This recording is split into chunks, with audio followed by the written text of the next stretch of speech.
ఎవరికైతే సత్యం ఉంటుందో వాడికి జ్ఞానం ఉన్నట్టు, ఎవరి దగ్గర ఇంకా సత్యం చేరలేదో వాడికి ఇంకా జ్ఞానం చేరినట్టు, వాడు ఇంకా అజ్ఞానంలో ఉన్నవాడు, గుడాకలో ఉన్నవాడు, నిద్రపోతున్నవాడు. గుడాకాశం నిద్రను జయించిన వాడు కాదు, నిద్రపోతున్నవాడు. కౌరవులు నిద్రపోతున్నవాడు, పాండవులు నిద్రలోంచి మేల్కొన్నవాడు. కృష్ణుడు అందరినీ నిద్రలోంచి మేల్కొల్పజేసేవాడు. ఎవరికి మేల్కోవాలి అని అనుకుంటున్నారో వాళ్ళు. ధ్యానం ఎవరికైతే ధ్యానం కావాలో వాళ్ళకి. సంగీతం ఎవరికి?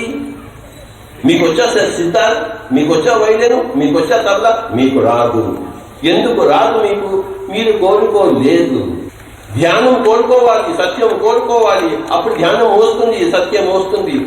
మీ ఇళ్ళని వదిలిపెట్టేసి ఎక్కడి నుంచో ఈ 10 రోజులు ఇక్కడ ధ్యానమార్చకుండా ఉండాలి అనుకుంటున్నారు కనుక మీరు అందరూ ఇక్కడ వచ్చి అనుకోకపోతే ఉంటారేమిటి? ధ్యానం కావాలని కోరుకుంటే ధ్యానం వస్తుంది, సంగీతం కావాలని కోరుకుంటే సంగీతం వస్తుంది. నేను వైద్యం నేర్చుకోవాలి, నేను వైద్యం వాయించాలని అనుకుంటే వస్తుంది, లేకపోతే రాదు. పెద్ద హరిప్రసాద్ చౌరాసి అన్నాడు, ఫ్లూట్ వాయిస్తాడు.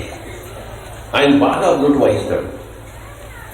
ఆయన ఫ్లూట్ వచ్చింది, ఆయనకి ధ్యానం తెలియదు. ఎందుకు తెలియదు? ధ్యానం కోరుకోలేదు. ఈ does not know what is meditation. మన చీఫ్ మినిస్టర్, మన ప్రైమ్ మినిస్టర్ ఉన్నారు, వాళ్ళకి ధ్యానం కోరుకోలేదు, ధ్యానం లేదు.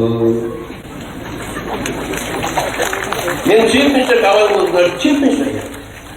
నేను ప్రైమ్ మినిస్టర్ కావాలనుకున్నాను, ప్రైమ్ మినిస్టర్ అయ్యాడు. నేను ప్రైమ్ మినిస్టర్ అయ్యానా? ఎందుకలేదు? నేను కోరుకోలేదు. నేను ఒక యోగిని అవ్వాలని కోరుకున్నాను, అయ్యానా లేదా? అయ్యాను.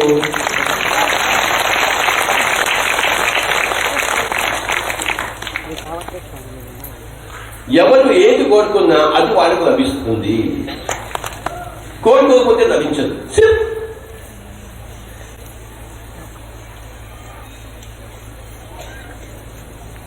రేపు పొద్దున్న పెసరట్టు కావాలని నువ్వు కోరుకుంటే ఆ పెసరట్టు వస్తుంది, లేదా వస్తుంది పెసరట్టు.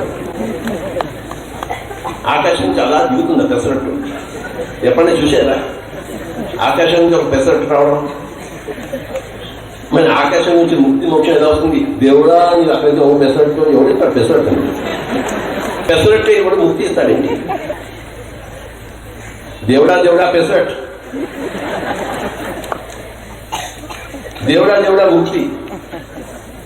పెసరట్టు రాదు, ముక్తి రాదు. ఎందుకంటే ఆ దేవుడు నువ్వే. తత్వమసి శ్వేతకేతో, యు ఆర్ దట్. నువ్వు కోరుకోవాలి, నీకు వచ్చింది. తత్వమసి శ్వేతకేతో, నువ్వు పరబ్రహ్మమై ఉన్నావు.